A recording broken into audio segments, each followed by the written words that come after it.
கிறிஸ்தவன் பாடுகளில் தேவனை மகிமைப்படுத்த வேண்டும் என்று சொல்லுகிற தலைப்பிலே செய்திகள் ஆயத்தம் பண்ணப்பட்டிருக்கிறது. கிறிஸ்தவன் பாடுகளில் தேவனை மகிமைப்படுத்த வேண்டும். எப்படியெல்லாம் நாம் தேவனை மகிமைப்படுத்த முடியும் என்று சொல்லி நாம் இந்த செய்தியிலே பார்க்க போகிறோம். 1 பேதுரு 4:16 வாசிக்கிறோம். ஒருவன் கிறிஸ்தவனாக இருப்பதினால் பாடுபட்டால் வெட்கப்படாமல் இருந்து அது நிமித்தம் தேவனை மகிமைப்படுத்த கடவன் என்று சொல்லும். பாடுபட்டால் வெட்கப்படக்கூடாது. தேவனுடைய பிள்ளைகள் பாடுபட்டால் வெட்கப்படக்கூடாது. ஏனென்றால் நாம் கிறிஸ்தவர்களாக இருக்கிறோம். நம்முடைய இயேசு கிறிஸ்துவும் பாடுபட்டார். அவர் வெட்கப்படலை. அதுபோல அவருடைய பிள்ளைகளாக நாமும் என்ன செய்யக்கூடாது? வெட்கப்படக்கூடாது. அன்னைக்கு வெட்கப்பட்டிருந்தாருன்னா நம்ம இந்த மாதிரி உட்கார்ந்துக்க முடியாது. அவர் வெட்கப்படலை. அவர் சரியான துணிமொழி இல்லை, சரியான ஒரு அழகு இல்லை, அந்தஸ்து இல்லை, எல்லாத்தையும் இழந்து அவர் என்ன செய்யறார்? வெட்கப்படலை. அல்லேலூயா. வெட்கப்படலை. வெட்கப்படாத தேவனுடைய பிள்ளைகள் நாம. அல்லேலூயா. பாடுகளில் நாம் வெட்கப்பட்டு போகக்கூடாது. தேவனை என்ன செய்யணும்? பாடுகள் மத்தியில மகிமைப்படும். அவரை துதிக்கணும், ஸ்தோத்திரமான. 1 பேதுரு 1:1 பவுல் அப்போஸ்தலன் பேதுரு எழுதுகிறார். அவர் நமக்காக மட்டுமல்ல, பொந்து, கலாத்தியா, கப்பதோக்கியா, ஆசியா, பித்தினியா தேசங்களில் சிதறி இருக்கிற பரிசுத்தவான்களுக்கு எழுதியிருக்கிறேன் என்று எழுதுகிறார். இல்லைங்களா? அவர் உலகம் முழுவதுக்கும் எழுதுகிறார். எல்லா திருச்சபைகளுக்கும் அவர் எழுதுகிறவராக இருக்கிறார். ஆகவே கிறிஸ்தவன் பாடுபட்டால் தேவனை மகிமைப்படுத்த வேண்டும். கிறிஸ்தவர்கள் என்று நம்மை சொல்லிக் கொள்ளும் போதே நமக்கு ஒரு சந்தோஷம் உண்டாகும். நான் கிறிஸ்தவன் என்று நீங்கள் அடிக்கடி சொல்லி நீங்களே என்ன செய்யணும்? சந்தோஷத்தை உங்களிலே பெருக்கிக் கொள்ள வேண்டும்.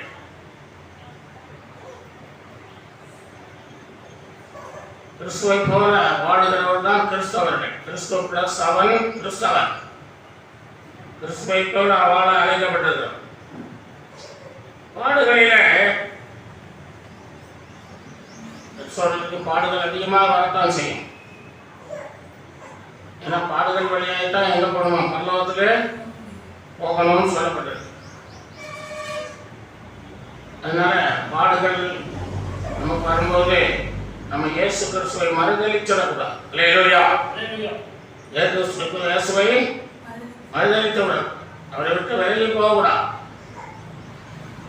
பாடுகள் மத்தியில் தான் உறுதியாக என்ன செய்யணும்? நாம் நின்று பிடிக்கணும். மகாத்மா காந்தி சொல்லுகிறார்,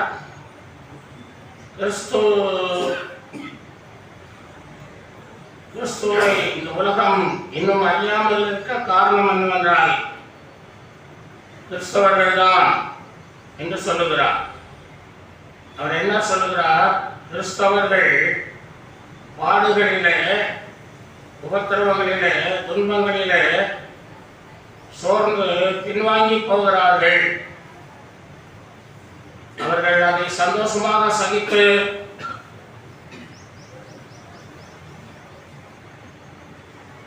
ஆண்டவரை மகிமைப்படுத்துவார்களானால் என்றோ இந்தியா என்ன செய்திருக்கோம்? ரட்சிக்கப்பட்டிருக்கும் என்று சொல்லுகிறார். அல்லேலூயா. என்றோ ஆண்டவரை இந்த உலகம் கண்டிருக்கும் என்று சொல்கிறார். அவர் அநேகர் பின்வாங்கி போய்விட்டார். நாம் அப்படி பின்வாங்கி போகிறவர்களாக இருக்கக்கூடாது. அல்லேலூயா. பவுல் ஒரு இடத்துல சொல்கிறார், நாம் பின்வாங்கி போகிறவர்களாக இராமல் ஆத்மா ஈடேற பிரயாசப்படுகிறோம். அல்லேலூயா. ஆத்மா ஈடேற பிரயாசப்படணும். நம்முடைய ஆத்மா ஈடேறணும். அது பரலோகத்தை காண வேண்டும் ஆத்மா. அதுக்காக சரீரத்திலே நாம் பாடுகளை சகித்துக் கொள்ள வேண்டும். சரீரத்திலே பாடுகள் வரத்தான் செய்யும். ஏன்னா சரீரம் ஒரு மாம்சத்திலே இருப்பதனாலே அது மண்ணா இருக்கிறது. என்ன இருக்கு? மண்ணா இருப்பதனாலே நாம் மண்ணை மிதிப்பது போல என்ன செய்ய சரீரத்துக்கு பாடுகள் வரத்தான் செய்யும். நாம் சகித்து அவைக்குரிய ஜீவித்திலே முன்னேறி செல்ல வேண்டும். அல்லேலூயா.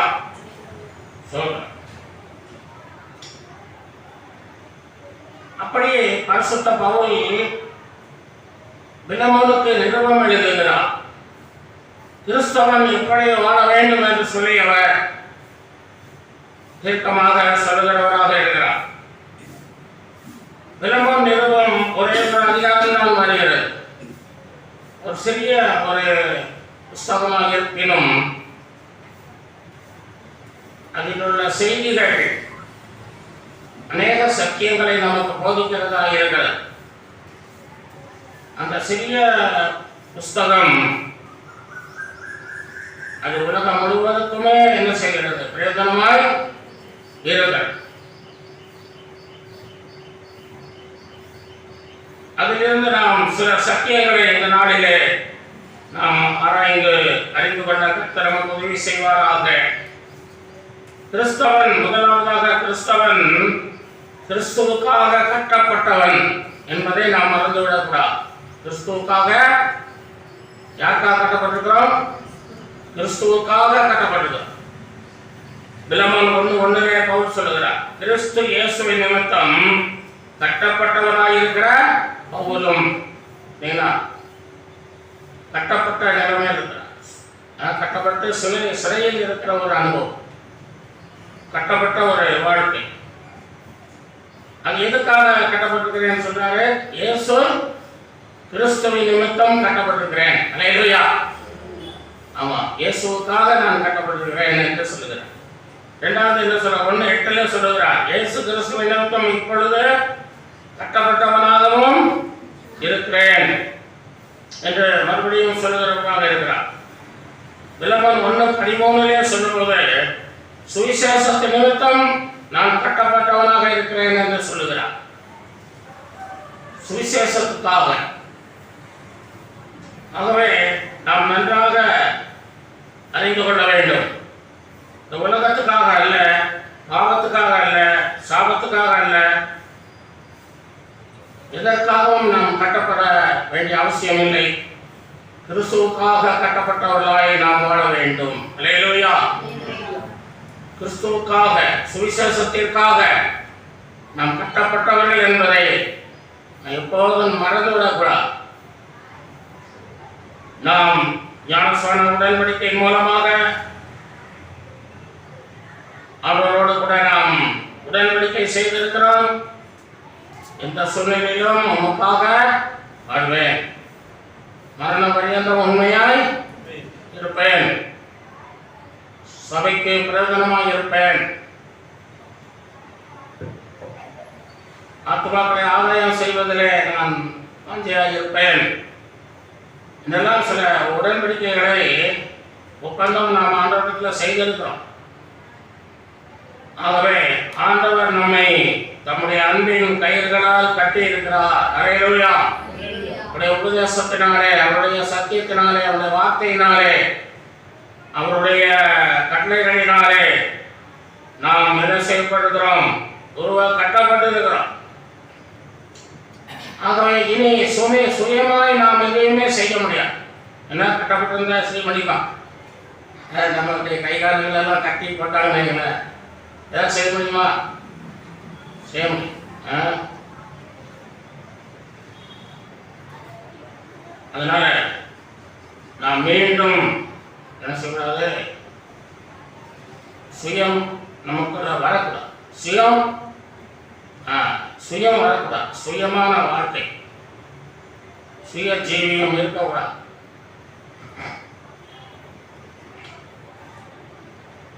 ஒரு செல்வந்தர் ஒருத்தர் இருந்தாராம். செல்வந்தர்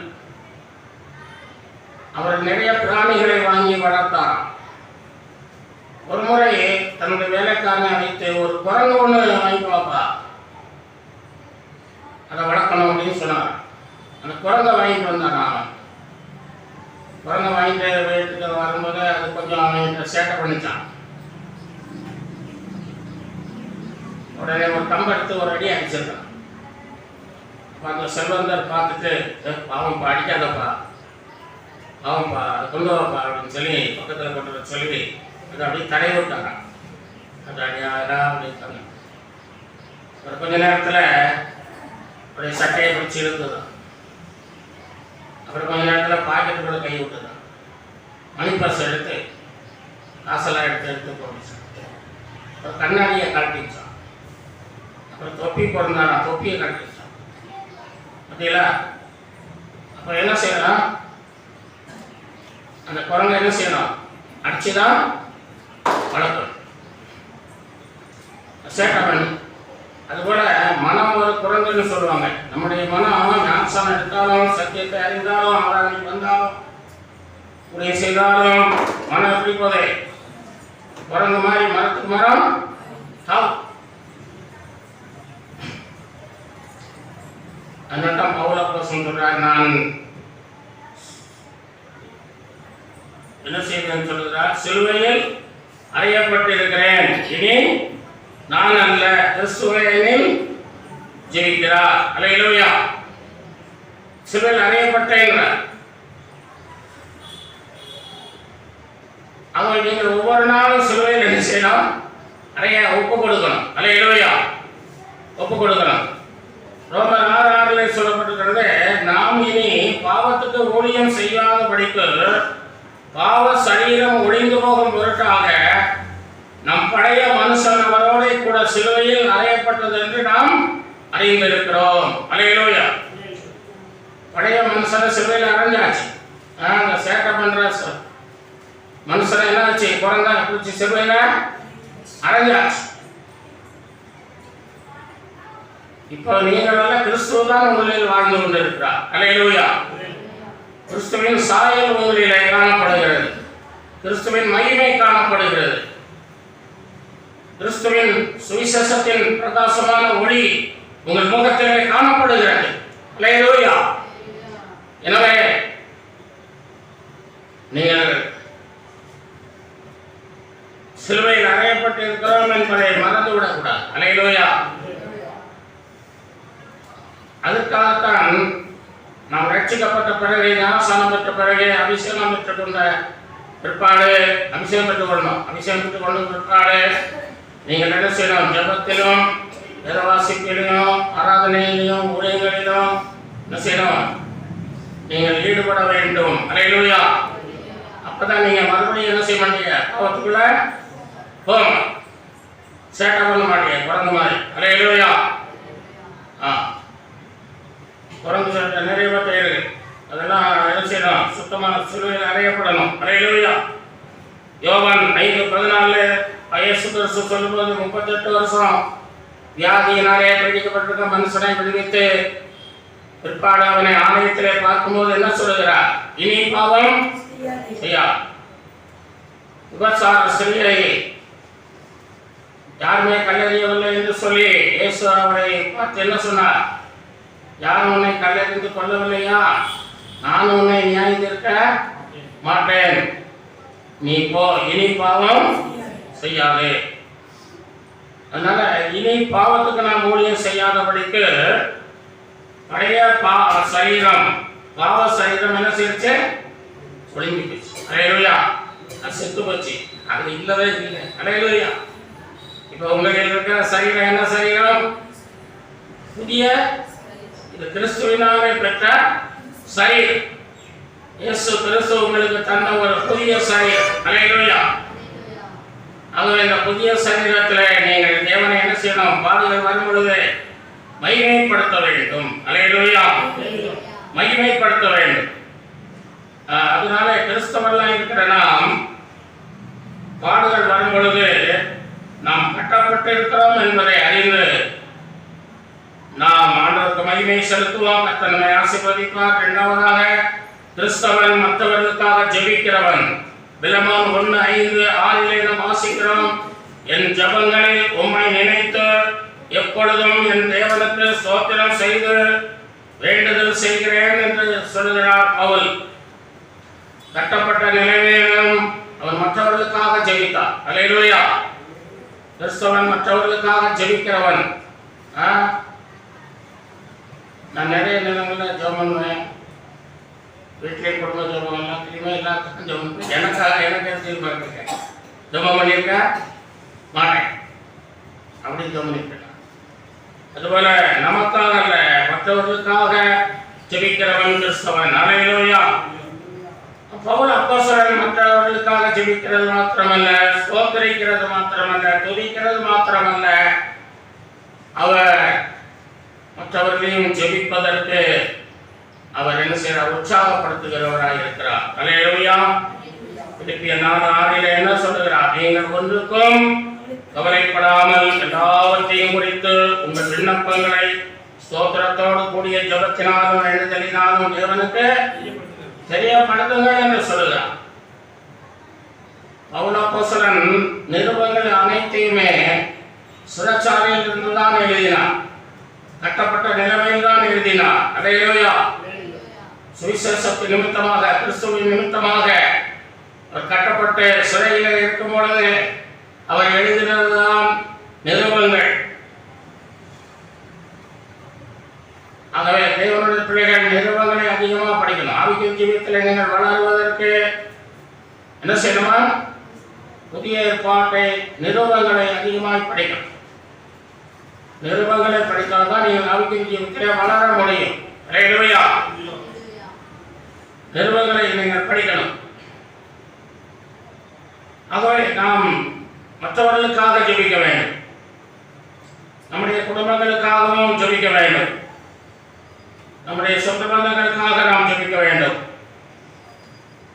ஒரு ஜெப குறிப்பில் நான் வாசிக்கிறேன், கவனியுங்கள். ஜெபித்து விட்டு ஒரு நாளை துவக்கினால் அந்த நாள் நிறைவான நாளாயிருக்கும். அல்லேலூயா. பயணம் ஜெபித்து விட்டு பயணம் செய்தால் அந்த பயணம் வெற்றியாயிருக்கும். ஜெபித்து விட்டு வேதம் படித்தால் பல வெளிப்பாடுகள் கிடைக்கும். ஜெபித்து விட்டு பாடினால் அந்த பாடல் எப்படி இருக்கும்? இனிமையாய் இருக்கும். வேலை ஜெபித்து விட்டு வேலை செய்தால் அந்த வேலை மகிழ்ச்சியாய் இருக்கும். ஜெபித்து விட்டு வீட்டு வேலைகளை காலையில் ஆரம்பிச்சுதானே இருக்கோம். இல்லைன்னா அந்த மாத்தாள் மாதிரி என்ன செய்யணும்? மனைவிக்கிட்ட திட்டிக்கிட்ட வேலையா செய்து. சில பெண்கள் சொல்லுவாங்க, நீ வீட்டுக்கு வேலைக்காரியாக தானே கொண்டு வந்துருக்க நீ. எங்கள் அப்பா என்னைக்கு பத்து போட்டாரோ அந்த வீட்டுக்கு வேலை செய்யணும் பத்து போட்டிருக்காரு. வச்சு விடிய வண்ணமெல்லாம் பாடிக்கிட்டே வேலை செய்யணும். எல்லாம் மாறணும். அல்லேலூயா. எல்லாம் மாற்றப்படணும். ஜெபித்து விட்டு வேலை செய்தால் அந்த வேலை எப்படி இருக்கும்? மகிழ்ச்சியா இருக்கும், நல்லா இருக்கும். ஜெபித்து விட்டு குழம்பு செய்தால் புதுசாக நல்லா இருக்குன்னு சொல்லுவான். அல்லேலூயா. ஜெபித்து விட்டு தூங்கினால் அந்த தூக்கம் நிம்மதியாய் இருக்கும். ஜெபித்து விட்டு சாப்பிட்டால் அந்த உணவு ஆரோக்கியமாய் இருக்கும். ஜெபித்து விட்டு பிள்ளைகளை பள்ளிக்கூடத்துக்கோ கல்லூரிக்கோ அனுப்பினால் அந்த பிள்ளைகள் படிப்பு வெற்றியாக இருக்கும். அல்லேலூயா. ஜெபித்து விட்டு ஒரு தொழிலை தொடங்கினால் அந்த தொழில் லாபகரமாய் காணப்படும். அல்லேலூயா. ஜெபித்து விட்டு ஊழியம் செய்தால் அநேகர் ஆசீர்வதிக்கப்படுவார்கள். ஜெபித்து விட்டு சுவிசேஷம் சொன்னால் அந்த ஆத்மா ரட்சிக்கப்படும். ஜெபித்து விட்டு தீர்மானம் எடுத்தால் அந்த தீர்மானம் சரியாக இருக்கும். ஜெபித்து விட்டு நாம் செய்யும் எல்லாமே வெற்றியாக இருக்கும். ஜெபிக்காமல் செய்கிற எல்லாமே தோல்வியாக முடியும். அல்லேலூயா. கரங்கள் தட்டி கர்த்தரை மகிமைப்படுத்துவோம்.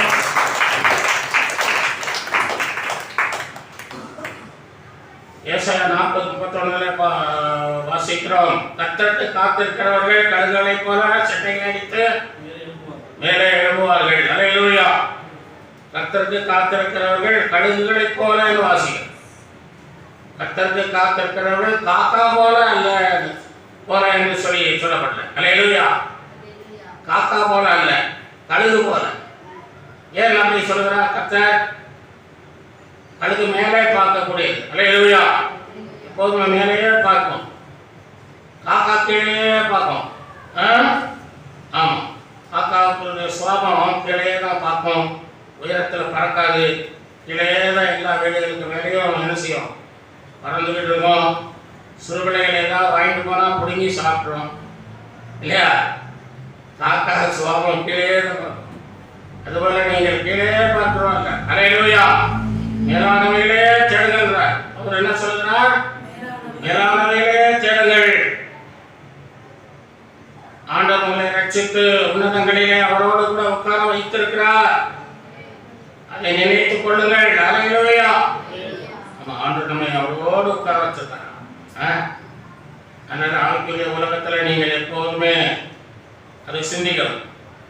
நான் ஆண்டவரோடு கூட உட்கார்ந்து இருக்கிறேன், பரலோகத்தில் இருக்கிறேன். அல்லேலூயா. ஆமா, அது ஒவ்வொரு நாளும் நீ நினைச்சீங்கன்னா ஒரு நாள் நிச்சயமாக தீருங்க, அங்கேயே போய் அவரோட உட்கார்ந்து. அல்லேலூயா. பூமியிலேயே அந்த பிராக்டிஸ் பண்ணணும். அந்த பிராக்டிஸ் உங்களுக்கு வரணும். நாம் நம்முடைய குடும்பங்களுக்காக அதிகமாக ஜெபிக்கணும். நம்முடைய குடும்பங்கள் ரொம்ப முக்கியம். நம்முடைய சொந்தம் பந்தம் உற்றார் உறவினர் எல்லாம் நமக்கு ரொம்ப முக்கியம்.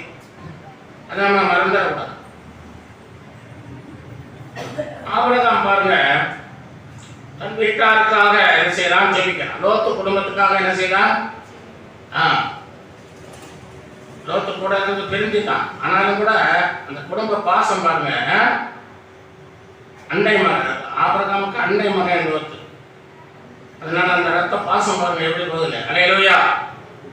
அவன் அழிஞ்சிடக்கூடாது, அவன் கெட்டு போயிடக்கூடாது, அவன் அந்த அக்னி வானத்திலிருந்து இறங்க போகுது, அதில் அவன் செத்து போயிடக்கூடாது என்று சொல்லி கருத்தாய் போராடி ஜெபித்தார். அல்லேலூயா. ஆபிரகாம் போராடி ஜெபிக்கிற ஒரு தேவ மனுஷர். அதனால இந்த லோத்து குடும்பம் காக்கப்பட்டது. அல்லேலூயா. நீங்களும் ஜெபித்தால் என்றைக்காவது ஒரு நாள் அந்த குடும்பம் காக்கப்படும். அல்லேலூயா. என்றைக்காவது ஒரு நாள் ஆண்டவருக்குள்ள வரும். அல்லேலூயா. நீங்க ஆண்டவர்கிட்ட சொல்றதெல்லாம் வீணா போகாது. அல்லேலூயா. நீங்க ஆண்டவர்கிட்ட என்ன சொன்னாலும் வீணா போகாது. மனுஷர்கிட்ட சொன்னா மறந்துடுவான், வீணா போயிடும். ஆண்டவர் மறக்க மாட்டார். அல்லேலூயா. எபிரேயர் 6:10 என்ன சொல்லப்படுகிறது? நீங்கள் பரிசுத்தவான்களுக்கு செய்கிறதுனாலும் செய்து வருகிறதுனாலும் அந்த உங்களுடைய நீதியுள்ள பிரயாசத்தை மறந்துவிட தேவன் அநீதி உள்ளவர் அல்லவே, மறக்கிறவர் அல்லவே. அல்லேலூயா. ஆகவே அவர் மறக்கிறவர் அல்ல.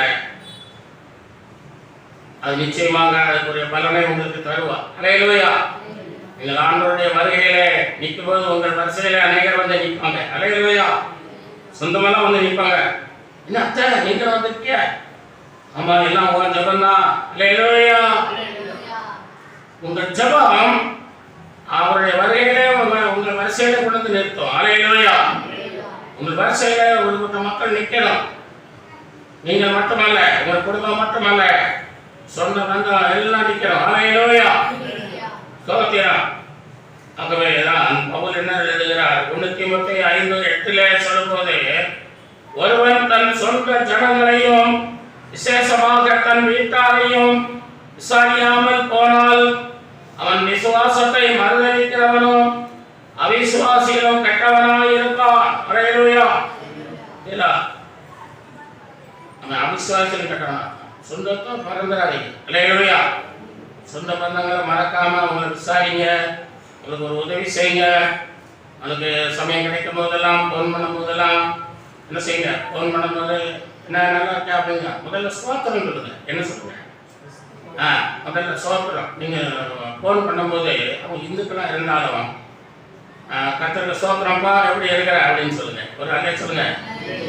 நீங்க அப்படி பேசி பாருங்க, ஸ்தோத்திரம் சொல்லிட்டு பேசி பாருங்க, அவங்களும் அப்புறம் ஸ்தோத்திரம் சொல்ல ஆரம்பிச்சுருவாங்க. ஒரு அல்லே சொல்லுங்க. அவன் அந்த பந்தமூரில் ஒரு ஐயா இருக்கார், ஒரு பாஸ்டர். அவர் வயசாகிட்டு நான் அவரை எந்த கடைக்கு போனாலும் என்னை கூப்பிட்டு போவார். சில நேரங்களில் போகும்போது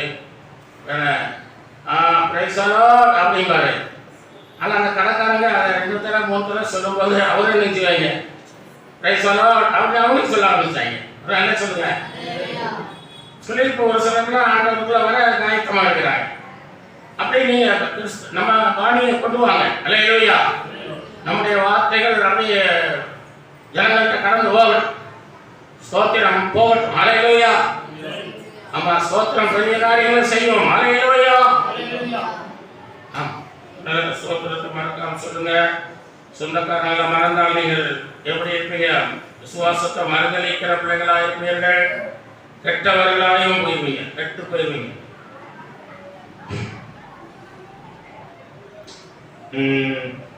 மூணாவது நம்ம கடந்து செல்வோம். கிறிஸ்தவன் ஆத்மா ஆதாயம் செய்கிறவன். இளைவான் 1:10 வாசிக்கும் போது, கட்டப்பட்டிருக்கையில் நான் பெற்ற என் மகனாகிய ஒனேசிமுக்காக உம்மை மன்றாடுகிறேன். பாருங்கள், பவுல் அப்போஸ்தலன் கட்டப்பட்டவராக இருக்கிறார். கட்டப்பட்ட நிலைமையிலும் அவர் என்ன செய்கிறார்?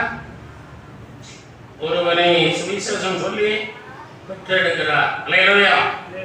சுவிசேஷம் ஒருத்தனுக்கு சொல்லுகிறது அப்படி சொல்லிட்டு ஒரு ஆளுக்கு சொல்லி சொன்னேன் அப்படின்னு இல்லை. சொல்லிட்டு அவங்க அட்ரஸை வாங்கி அவங்க போனை வாங்கி தொடர்பு கொண்டு என்ன செய்யணும்? தொடரணும். அதை தொடர்ந்து அவங்களோட ஒரு ஐக்கியம் வைத்து அவர்களை எப்படியாவது பேசி என்ன செய்யணும்? கிறிஸ்துவுக்குள்ள கொண்டு வரணும். அல்லேலூயா. நான் பஸ்ஸில் போகும்போது புதுக்கோட்டை திருச்சி பக்கமாக போகும்போது ஒருத்தர் பஸ்ஸில் பார்த்தேன். அவர் புதுக்கோட்டை ப்ரெஸ்ஸில் வேலை செய்கிறார். இந்து மனுஷன் தான். அவருக்கு ஆண்டவரை பற்றி சொல்லி எனக்கு பேசி அவருடைய நம்பரை வாங்கினேன். அப்புறம் அவரோட பேசினேன். அப்படி பேசி அப்புறம் அவர் ஒரு சர்ச்சுக்கு போக சொல்லி அவர் என்ன செய்கிறேன்? கிறிஸ்துவுக்குள்ள கொஞ்சம் கொண்டு வந்தேன். அல்லேலூயா. நான் ஆண்டுக்குள்ளே வந்தார். அப்புறம் இருப்பார் நினைக்கிறேன். அந்த மாதிரி நான் தொடர் பணி செய்யணும். உடற்பணி. அல்லேலூயா. உடற்பணி செய்யணும். அப்படி நீங்கள் அந்த தொடர்பை விடாமல் அவர்களுக்காக தொடர்ந்து ஜெபமணி அப்படிக்கா இருக்கிற என்னன்னு விசாரித்து அவருடைய கஷ்டம் பிரயாசம் நிலை அவர்களை சந்தித்து அப்படியாக நீங்கள் கிறிஸ்துவுக்குள்ள அவங்களை என்ன செய்யணும்? ஆதாயப்படுத்தும். அல்லேலூயா. உங்களுக்கு பல கஷ்டங்கள் இருக்கும். பவுல் கட்டப்பட்டிருந்தது போல உங்களுக்கு பல கட்டுகள் இருக்கலாம். பல கட்டுகள் இருக்கும். சரியான வேலை இல்லாமல் கஷ்டம், பாடுகள், கடன் தொல்லைகள், பல கட்டுகள் இருக்கலாம் உலக பிரகாரமாக. அல்லேலூயா. அதனால நீங்கள் நினைக்கக்கூடாது சுவிசேஷம் சொல்லாமல் இருக்க கூடாது. சுவிசேஷம் சொல்லாவிட்டால் எனக்கு ஐயோ என்று பவுல் சொல்றார். சுவிசேஷம் சொல்ல வேண்டியது உங்களுடைய கடமை. கடமை. வெளிநாட்டிலே ஒரு தையல் செருப்பு தைக்கிற ஒரு தொழிலாளி இருந்தார். அவர் செருப்பு தைக்க போகிறவங்களுக்கெல்லாம் இயேசு சொல்லுவார். ஜெபமணிகளா, பயப்படுத்தீங்களா, ஆராதனை பண்ணுங்களா, என்ன செய்தி இருக்க விசாரிப்பார். சுவிசேஷம் சொல்லுவார். அப்போ ஒருத்தர் ஒரு நாள் சும்மா சுவிசேஷம்லாம் சொல்லாதப்பா, நீ செருப்பு தைக்கிறன்னா ஒழுங்காக செருப்பை தைச்ச போடு, நான் அந்த வேலையை ஒழுங்காக செய்ய. ஐயா, சுவிசேஷம் சொல்றது என்னுடைய கடமை. செருப்பு தைப்பது என்னுடைய வயிற்று பிழப்பது. வயிற்றுக்கு எதுக்கு? இந்த ஒரு ஜான் வயிற்றுக்கு தான் நான் செருப்பு தைக்கிறேன். ஆனால் சுவிசேஷம் சொல்வது என்னுடைய தலையாய கடமை என்று சொன்னார். அப்படி நாம் ஒவ்வொருவரும் வேலையின் மத்தியிலும் சுவிசேஷத்தை சொல்லுகிறவர்களாய் மாற வேண்டும். அல்லேலூயா. பவுல் அந்த கட்டுகள் மத்தியிலே சுவிசேஷத்தை அவர் சொல்லாமல் இருந்தால் அந்த ஒனேசிமு ரட்சிக்கப்பட்டிருக்க முடியாது. அல்லேலூயா. தன்னை குறித்தே அவர் கவலைப்பட்டு கால் கையெல்லாம் அந்த காலத்தில் கட்டி போட்டுருவாங்க. கால் கையெல்லாம் கட்டி போட்டு தான் சிறைச்சாலையில் எப்படி இருக்கிறேன், பல நாட்கள் கட்டப்பட்ட ஒரு நாள் கிடக்கிறேன், ஆண்டவரும் விடுவிக்க மாட்டாரு, அரசாங்கமும் ஒழுங்கிக்க மாட்டாங்க. யாரும் என்னை பார்க்க வரல போன கவலைப்படலை. இல்லையா? தன்னை குறித்து அவர் கவலைப்படலை. அவர் அந்த பாடுகள் மத்தியிலும் நிருபங்களை எழுதினார், சுவிசேஷத்தை சொன்னார். இல்லையா? விலமனுக்கு நிருபம் எழுதினார், அது சபைக்கு நிருபம் எழுதப்பட்டிருக்கிறது. இல்லையா? சபைக்கு கொடுக்கப்பட்டிருக்கிறது, உலகமெல்லாம் அது பேசப்படுகிறது. ஆகவே பாடுகளில் நீங்கள் செய்வத ஊழியம்தான் ஆசீர்வாதமாக இருக்கும். அல்லேலூயா! பாடுகள் மத்தியிலே, பிரச்சனைகள் மத்தியிலே, போராட்டங்கள் மத்தியிலே நீங்கள் சுவிசேஷம் சொல்லும் போது அது உங்களுக்கு பெரிய மகிழ்ச்சியை தரும். உங்களுக்கு சுவிசேஷம் சொல்வதனாலே உங்களுக்கு பலனாக இருக்கும். அல்லேலூயா! சுவிசேஷம் சொல்வதனாலே அந்த ஆத்துமா ஆண்டவரை அறிந்து கொள்ளும், ஆசீர்வதிக்கப்படும்.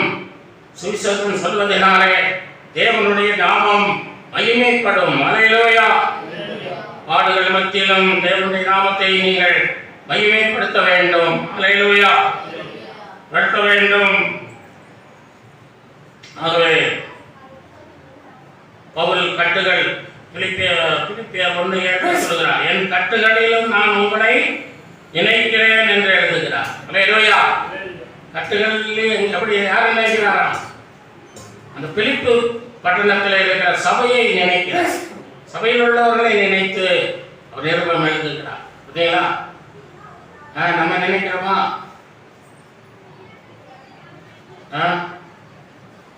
நம்ம நினைக்கிறோம்.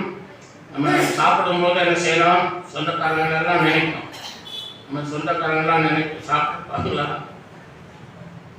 இன்னைக்கு ஒரு நல்ல மீன் வச்சு சாப்பிட்றோம். நம்ம சொந்தக்காரங்களாம் எப்படி சாப்பிட்றாங்களோ, நம்ம குடும்பத்தார் எப்படி சாப்பிட்றாங்களோ, நம்ம அப்பா அம்மா எப்படி சாப்பிட்றாங்களோ, நம்முடைய சபையார் எப்படி சாப்பிட்றாங்களோ. அல்லேலூயா! நமக்கு இந்த ஆகாரங்களை வாய்க்க பண்ணின விவசாயிகள் சாப்பிடுகிறார்களா? அல்லேலூயா! அதுதான் நீங்க நினைச்சு ஜெபிக்கணும். அல்லேலூயா! அவர்களுக்காகலாம் ஜெபம் பண்ணி ஒரு 5 நிமிஷம் பொறுமையா சாப்பிடுங்க. அல்லேலூயா! ஒரு என்ன சொல்லுவோம்? கைத்தட்டி கர்த்தரை மகிமைப்படுத்துவோம்.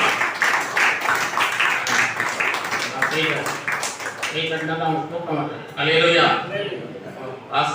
தூக்கம் வந்திருக்கிறார். வாங்க வாங்க. பவுல் அப்போஸ்தலன் பாருங்கள், கட்டுகளின் மத்தியிலையும் பிலிப்பியர் 4:4 என்ன சொல்றார்? அந்த சபையாரை பார்த்து கர்த்தருக்குள் எப்பொழுதும் சந்தோஷமாய் இருங்கள், சந்தோஷமாய் இருங்கள் என்று மறுபடியும் உங்களுக்கு சொல்லுகிறேன். பார்த்தீங்களா? அந்த கட்டுகள் மத்தியிலையும் அந்த சபையாரை பார்த்து என்ன சொல்றாரு? நீங்க மகிழ்ச்சியா இருங்க. எப்படிங்க? சந்தோஷமா இருங்க. கர்த்தருக்குள் சந்தோஷமா இருங்க. கர்த்தர் உங்களோட கூட இருக்கிறார். உங்களுக்கு ஒரு குறைவும் வராது. உங்களை விசாரிக்கிறவர் நல்ல மேய்ப்பர் உங்களோடு இருக்கிறார். அல்லேலூயா! தாட்சி வராது. நீங்க நல்ல சந்தோஷமா இருங்க. அல்லேலூயா! ஆகவே கிறிஸ்தவன் ஆத்மா ஆதாயம் செய்கிறவனாய் இருக்கிறான். ஆண்டவர் கடைசியாக பரமேறும் போது சொன்னார், நீங்கள் உலகமெங்கும் போய் சகல ஜனங்களுக்கும் சுவிசேஷத்தை சொல்லுங்கள் என்று சொன்னார். மத்தேயு 24:14 நாம் வாசிக்கும் போது, ராஜ்யத்தினுடைய இந்த சுவிசேஷம் பூலோகம் எங்கும் உள்ள சகல ஜாதிகளுக்கும் சாட்சியாக பிரசங்கிக்கப்படும், அப்போது முடிவு வரும். சுவிசேஷத்தை அறிவித்து முடியலை. இன்னும் நிறைய பேருக்கு சுவிசேஷம் அறிவிக்க முடியலை. அதனால தான் ஆண்டவருடைய வருகை இல்லை. இல்லையா? அது சொல்லி இன்னும் சொல்லணும், இன்னும் நம்ம சொல்லணும். இது நீங்களும் செய்ய வேண்டிய பணியை செய்யணும். உங்கள் மேல இருக்கிறதான அந்த சுவிசேஷத்தை, ஆண்டவர் உங்களுக்கு கொடுத்த சுவிசேஷத்தை நீங்கள் சொல்லணும். சொல்லி உலகம் முழுவதும் சொல்லி முடியும் போது, ஏன்னா இயேசு வரும்போது நியாயம் இருக்கும்போது யாரும் சொல்லலை. இந்த கிரேஸ் வீட்டுக்கு பக்கத்தில் தான் நாங்கள் இருந்தோம். எங்களுக்கு என்ன செய்யற கிரேஸ் வந்து சொல்லுங்க. நம்ம அமுதாமா இருக்காங்க. அமுதாமா இருக்கையா? சோத்திரம். அமுதாமா வீட்டு பக்கத்தில் தான் இருந்தோம். அம்மா என்ன செய்யல, நல்லா பேசுவாங்க, ஏன்னா பேசுவாங்க. ஆனா அந்த தேவன் இனிமையிலும் இயேசுவின் நாமத்தை சொல்ல இல்லை. தேவன் இனிமையிலும் இயேசுவின் நாமம் ஆனது. அதனால அந்த தேவனை பற்றி சொல்லலையா அப்படி சொல்றோம். அல்லேலூயா. அதுதான் ஆண்டவர் சொல்றாரு, ராஜ்யத்துடைய சுவிசேஷம் உலகம் முழுவதையும் என்ன செய்யும், சாட்சியாக பிரசங்கிக்கப்படும். சாட்சியாக அவன் சாட்சி சொல்லணும். அம்மையா அன்னைக்கு அந்த சகோதரன் சொன்னாரு, நான் என்ன செய்யல, நம்பல, அதனால இன்னைக்கு நரகத்துக்கு போறேன். சாட்சி. ஆகவே நீங்கள் சொல்வது மட்டுமல்ல, அவருக்கு தெரிவிக்கும். அல்லேலூயா. ஆமா, ஒரு மரத்தை வச்சுட்டா மட்டும் போதாது, அதுக்கு என்ன செய்யணும், தண்ணி பாய்க்கணும், சுற்றிலும் வேலி அடைக்கணும். அல்லேலூயா. ஆமா, அநேக காரியங்கள் சுவிசாரி. அப்புறம் அடுத்ததான் நம்ம கடந்து போவோம். நாலாவதாக, கிறிஸ்தவன் பாஸ்டர்களை நேசிக்கிறவன். கிறிஸ்தவன் பாஸ்டர்களை நேசிக்கிறவன். விளம்பரம் 1:4 வாசிக்கிறோம். கர்த்தராகிய இயேசுவின் இடத்திலும் எல்லா பரிசுத்தவான்கள் இடத்திலும் உள்ள உம்முடைய அன்பையும் உம்முடைய விசுவாசத்தையும் நான் கேள்விப்பட்டேன் என பரிசுத்த பவுல் அந்த விளம்பரை மெச்சி கொள்ளுகிறார், புகழ்ந்து பேசுகிறார். காரணம் என்னவென்றால், அவன் பாஸ்டர்மார்களை, பரிசுத்தவான்கள் என்றால் பாஸ்டர்களை அவன் என்ன செய்கிறான், அன்பு செலுத்தி அவர்களை விசாரித்து அவர்களை குறைவுகளை நிறைவாக்குகிறவனாக இருக்கிறான். அல்லேலூயா. குறைவுகளை நிறைவாக்குகிறவனாக இருக்கிறான். பரிசுத்தவான்களுடைய குறைவில் அவர்களுக்கு உதவி செய்யுங்கள் என்று ரோமர் 12:13 பார்க்கிறோம். பரிசுத்தவான்களுடைய குறைவில் உதவி செய்யுங்கள். பரிசுத்தவான்களுக்கு நிறைய குறைவுகள் இருக்கும். சிவகாசியிலே நான் ஒரு தொழிற்சாலையில் வேலை பார்த்து கொண்டிருக்கிற போது, அந்த சுற்றிலும் இந்த சாத்தூர், சிவகாசி, சிறுவில்லிபுத்தூர், இந்த சுற்றியுள்ள கிராமங்களில் உள்ள அதெல்லாம் எனக்கு தெரியும். ஏன்னா அந்த கிராமத்து ஊழியத்துக்கு போவோம். அப்போ அங்குள்ள பாஸ்டர்களை சந்திப்போம். அதனால அந்த பாஸ்டர்மாரெலாம் என்னைய பார்க்க அந்த தொழிற்சாலைக்கு வருவாங்க. வந்தபோது வாட்ச்மேன் சொல்வார், ஐயா உங்களை பார்க்க ஒருத்தர் வந்துருக்கிறார். நான் வந்து பார்த்தேன்னா அவர் பாஸ்டராக இருப்பார். வேஷ்டி ஜிப்பா போட்டுப்பார். அது கூட்டு போய் ஒரு கடை இருக்கும், அந்த கடையில் அக்கௌண்ட் வச்சுருப்பேன். டீ வடை சாப்பிடும். அந்த கடையில் வடை இல்லைன்னா ஒரு சுண்டல், ஒரு டீ, ஒரு கடி, ஒரு குடி வாங்கி கொடுத்து, அப்புறம் எப்போது இருங்கையான்னு சொல்லிட்டு உள்ளே போய் யார்கிட்டையாவது ஒரு 2 ரூபா வாங்கிட்டு வந்து, 50 வருஷத்துக்கு முன்னாடி, எப்போ 1968, 69, 70, 71 இந்த நாட்களில், இந்த வருஷங்களில் அவள் 2 ரூபான்னா எவ்வளவு, 2 ரூபான்னா எவ்வளவுமா, இப்போ உள்ள காசுக்கு ஒரு 200 ரூபான்னு வைக்கலாம். 200 ரூபா இருக்குமா வைக்கலாமா, குறைஞ்சது 200 ரூபான்னு வைக்கலாம். 2 ரூபான்னா ரொம்ப காசு. அந்த நாட்டில் சிவகாசியில் சாத்தூருக்கு 5 பைசா தான் பஸ்ஸுக்கு, அந்த 5 பைசா இருக்காது. அப்படி பட்ட கஷ்டமான காலங்கள். நிறையா கடன் வாங்கிட்டு இருந்தால் கொடுத்து அவங்க சந்தோஷமா எல்லாம் சொல்லுவோம். அப்புறம் கிறிஸ்துமஸ் டைமில் பாஸ்டர்கள்லாம் வருவாங்க என்னை பார்த்து. அப்போ அவங்களுக்கு கிழிஞ்ச வெட்டி தான் கட்டியிருப்பாங்க. வஸ்திரத்தில் நிறையா தையல் இருக்கும். கையெல்லாம் தையல் போட்டு அவங்களுக்கு ஒரு வேஷ்டி சட்டையை அல்லேலூயா கொடுப்பேன். அப்படியாக எங்கள் ஊரில் ஒரு பாஸ்டர் இருந்தார், ஒரு மலையாள பாஸ்டர். அவரும் ரொம்ப கஷ்டம். அப்போ நான் கிறிஸ்துமஸுக்கு ஒரு ட்ரெஸ் எடுத்துப்பேன். அந்த ட்ரெஸ்ஸை பார்த்துட்டு இது அந்த பாஸ்டர் சொல்லுவார், இதே மாதிரி ஒரு சட்டை இருந்தால் என் மகனுக்கு வேணுமே அப்படின்பார். மகனுக்கு வேணுமே அப்படின்னு சொல்லும்போது அவனுக்கும் போய் நான் எடுத்து கொடுத்தேன். அல்லேலூயா. அநேகர் என்னிடத்தில் வந்து உதவி கேட்பார்கள். இன்றைக்கும் அநேகர் வருவார்கள். என்னுடைய குடும்பத்தில் என்னோடு பிறந்தவர்கள் 9 பேர். 5 அக்கா தங்கை, அண்ணன் தம்பியெல்லாம் சேர்ந்து 9 பேர். அப்போ அந்த உதவி கேட்டு வருகிறவர்கள், நான் இங்கே உட்காந்துருப்பேன், அங்கே வந்து வாசல்ல நின்று கேட்பாங்க, ஐயா அப்படிமா. அவங்கள பார்த்தா என்னுடைய தங்கை போல இருக்கும். ஏன்னா எங்கள் வீட்டில் எல்லாருடைய முகமும் ஒன்று போல இருக்காது. 9 சாயில இருப்பாங்க. அதனால பார்க்குறவங்கள பார்த்தா எப்படி இருக்கும், இது நம்ம ஸ்டாலின் மாதிரி இருக்குது, இது நம்ம ஜெயா மாதிரி இருக்குது அப்படின்னு சொல்லிட்டு நான் காசு எடுத்துட்டு டிரைவர் திறந்து காசு எடுத்துட்டு போகிறது கூட அவங்க நினைச்சிருவாங்க. அப்படி கொஞ்சம் போயிடுவாங்க. அக்கா சிஸ்டர் நில்லுங்க, ஏமா நில்லுங்கம்மா, ஒரு அல்லையா சொல்லுவோம் பாருங்க. அப்படி நம்ம நினைக்கணும். கஷ்டப்பட்டு வருகிறவர்களை எப்படி நினைக்கணும், நம்முடைய சகோதரன் போல சகோதரி போல நாம் நினைத்தால் உதவி செய்ய முடியும். சொல்லுங்க. ஆகவே அப்படி நாம அநேகரை நேசிக்கணும். இல்லையா? ஊழியம் செய்யறது ரொம்ப கஷ்டம். நான் ஊழியம் செய்கிற போது நான் தர்மபுரியில் தான் முதல்ல ஊழியருக்கு போனேன். தர்மபுரி மாவட்டத்தில் அப்போது எனக்கு 2 பேண்ட் 2 செட் தான் இருக்கும்.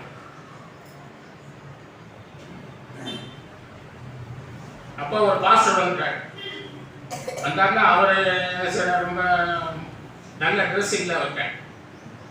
அப்போ அதில் என்னப்போ ஒரு வாலிபன் தான் அந்த கிராமத்தில் நிறைய பேர் சந்திச்சு சொல்லி பேரெல்லாம் கொடுத்து கொடுத்தாரு. நல்ல ஊழியக்காரனா இருக்கிறாரு அப்படின்னு சொல்லி அவருக்கு ஒரு பேண்ட் ஒரு 1000 கொடுத்துட்டேன், ஒரு சட்டம் கொடுத்துட்டேன். அவரால் சொல்லுவா இல்லை, அவர் ஒன்று தான் இருந்தது எனக்கு. அப்படி நாம் ஊழியர்களை நேசிக்கணும். இல்லையா? எந்த ஊழியராக இருந்தாலும் கூட நம்ம வீட்டுக்கு வந்தாங்கன்னா அவங்களுக்கு என்ன செய்யணும், ஒரு காஃபி தண்ணி கொடுத்து, ஒரு ஆகாரம் கொடுத்து, ஒரு காணிக்கை கொடுங்க. இல்லையா? எல்லா ஊழியரையும் நேசிக்க. இல்லையா? எமர்சன் பாஸ்டர் மட்டும் நேசிக்காதீங்க, எல்லாரையும் நேசிங்க. ஒரு சொல்லுவோம், ஒரு பரந்த மனது நமக்கு இருக்க வேண்டும். அந்த பிலமோனுக்கு ஒரு பரந்த இருதயம் இருந்தது. அதனாலே அவன் அநேகருக்கு உதவி செய்யறவனா இருந்தான். 1:7 வாசிங்க. பிலமோன் 1:7. பரிசுத்தவான்கள் உள்ளங்கள் உம்மாலே இளைப்பாறினபடியால் உம்முடைய அன்பினாலே மிகுந்த சந்தோஷமும் ஆறுதலும் அடைந்திருக்கிறோம். அல்லேலூயா.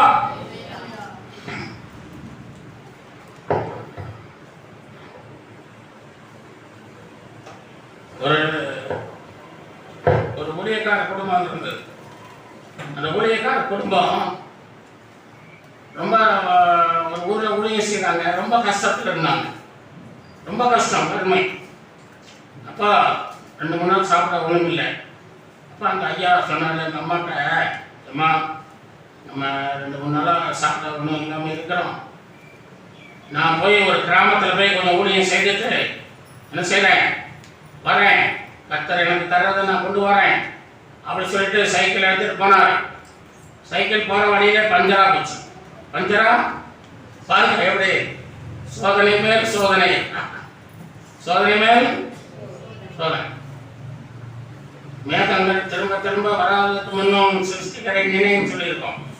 மேகங்கள் திரும்ப திரும்ப வர மாதிரி சோதனைகள் திரும்ப திரும்ப வரும். சைக்கிள் பஞ்சரா போச்சா, சைக்கிளை ஒழிச்சுக்கிட்டு வீட்டுக்கு வந்துட்டேன். வீட்டுக்கு வந்தோன்னே, என்னையா என்னமோ பெரியதான் சாதிக்க போறேன்னு போனீரு, திரும்ப வந்துட்டே என்ன அப்படின்னு கேட்டுச்சு அந்த அம்மா. கோவப்பட்டது. ஏம்மா கோத்திரம் மட்டும் பண்ணிட்டு இரு, கோவப்படாத, ஆண்டு நம்ம நடத்துவா அப்படி சொல்லிட்டு சைக்கிளில் அப்படியே அந்த வீலை, முன் வீல் பஞ்சரா போச்சு இல்லையா, இந்த வீலை அப்படி சுற்றி பார்த்தா. பார்க்கும்போது அதில் ஒரு மூக்குத்தி குத்தி இருந்தது. என்னவா இருந்தது? ஒரு மூக்குத்தி குத்தி இருந்தது. அந்த இடத்தை தண்ணியில் கலவி பார்த்தாரு, நல்லா ஒரு மூக்குத்தி. அல்லேலூயா. அதை விற்று 1 மாதம் சாப்பிட்டார்கள். அல்லேலூயா. அப்படியே ஊழியத்தை கஷ்டப்பட்டு செய்து கொண்டிருக்கிற காலங்களில மீண்டும் அவர்கள் குடும்பத்திலே கஷ்டங்கள் வந்தது. அப்போது அந்த ஊர்ல இந்த கடலை பயிர் செய்திருந்தாங்க. அதில் ஒரு அம்மா அந்த பாச வீட்டில் பாவம் என்ன செய்தாங்க, கொஞ்சம் கடலையை கொண்டு வந்து காணிக்கா கொடுத்து. அப்போ ஐயா வெளியிலேருந்து வந்தார். அப்போ அந்த அம்மா சொல்லிச்சு, ஐயா எதுவும் காணிக்கை கிடைச்சதா? இல்லைம்மான்னு. சரி, இந்த கடலை கொஞ்சம் கிடைச்சிருக்கு, நீ கொஞ்சம் மண்ணை எடுத்துட்டு வரோம், மண்ணை எடுத்துட்டு வரோம், இந்த கடலையை வறுத்து என்ன செய்வோம், சாவு. அவருக்கு அம்மா, நான் ரொம்ப கஷ்டப்பட்டு வந்திருக்கேன், வெயில் வேற கொடுத்துட்டு, நீ போய் எடுத்துட்டு வா அப்படின்னு. இந்த அம்மா போய் அந்த மண்ணை போய் எடுத்துக்கிட்டு இருக்கும்போது அதுக்குள்ள ஒரு பிரேஸ்லெட் இருந்தது. என்ன இருந்தது? பிரேஸ்லெட், கையில் போடுற ஒரு செயின். அதை எடுத்து வந்து அதை பார்த்தா தங்கம். அல்லேலூயா. அதை விட்டு பல ஆண்டுகள் பல மாதங்கள் சாப்பிட்டார்கள். அல்லேலூயா. ஆகவே தேவன் அனைத்த ஊழியர்களை ஆண்டவர் கைவிடாமல் நடத்துவார். அல்லேலூயா. நான் உன்னை விட்டு விலகுவதில்லை, கைவிட்டுவாரோ அப்படின்னு பயப்படாதீங்க. அல்லேலூயா. கைவிட மாட்டார். அல்லேலூயா. கைவிட மாட்டார், கைவிட மாட்டார், கைவிடவே இயேசு கைவிடவே. ஐந்தாவதாக நம்ம கடல் செல்வோம். மற்றவர்களுக்கு பயனுள்ளவனாக இருக்கிறான். பிலமோன் 1:11 வாசிக்கிறோம். முன்னே அவனை கேட்டு பிரயோஜனம் இல்லாதவன், இப்பொழுதோ உமக்கும் எனக்கும் பிரயோஜனம் உள்ளவன். ஆகவே கிறிஸ்தவன் மற்றவர்களுக்கு பிரயோஜனமானவனாக இருக்கிறான். ஆகவே நாம் பிரயோஜனமுள்ள பிள்ளைகளாக இருக்க வேண்டும். நாம் அநேகருக்கு ஆசீர்வாதமாக இருக்க வேண்டும். அநேகருக்கு நாம் ஜீவ அப்பமாக இருக்க வேண்டும், ஜீவ தண்ணீராக இருக்க வேண்டும். அல்லேலூயா. ஆசீர்வாதமாக இருக்க வேண்டும். நாம் பிரயோஜனமற்ற பிள்ளைகளாக இருக்கக்கூடாது. கர்த்தர் தாமே செய்திகளினாலே உங்களை ஆசீர்வதித்து அநேகருக்கு ஆசீர்வாதமாய் பிரயோஜனமாய் மாற்றுவாராக. ரட்சிக்கப்பட்ட பிள்ளைகள் சபைக்கும் தேசத்துக்கும் ஊழியர்களுக்கும் ஊழியக்கார குடும்பத்துக்கும் ஆசீர்வாதமாய் இருக்க வேண்டும், பிரயோஜனமாய் இருக்க வேண்டும். இந்த நாள் செய்தியின் தலைப்பு, கிறிஸ்தவன் பாடு கஷ்டங்களில் தேவனை மகிமைப்படுத்த வேண்டும். நல்ல கண்ணன் மூடி ஜெபம் பண்ணுவோம். ஜெபமணிட்டு காண்டி, கிறிஸ்தவன் பாடு கஷ்டங்களில் தேவனை மகிமைப்படுத்த வேண்டும் என்ற தலைப்பில் நாம் செய்தி கேட்டோம். பிலமோன் நிருபத்தில் அதிகமான சத்தியங்கள் அடங்கியிருக்கிறது. அது ஒரு அதிகாரம் தான், ஆனாலும் அநேக சத்தியங்களை நாம் அதிலிருந்து அறிந்து கொள்கிறோம். 5 சத்தியங்களை நாம் பார்த்திருக்கிறோம். கிறிஸ்தவன் கிறிஸ்துவுக்காக கட்டப்பட்டவன், கிறிஸ்தவன் மற்றவர்களுக்காக ஜெபிக்கிறவன், கிறிஸ்தவன் ஆத்மாதாயம் செய்கிறவன், கிறிஸ்தவன் பாஸ்டர்களை நேசிக்கிறவன், கிறிஸ்தவன் மற்றவர்கள் பிரயோஜனம் உள்ளவன் என்று சொல்லி 5 தலைப்பு காரியங்களை பார்த்திருக்கிறோம். கர்த்தர் தாமே செய்தி ஆசீர்வாதம் தருவாராக. இந்த செய்தியின்படி ஜெபிக்க ஆண்டவர் நமக்கு பலன் தருவாராக. ஆமென்.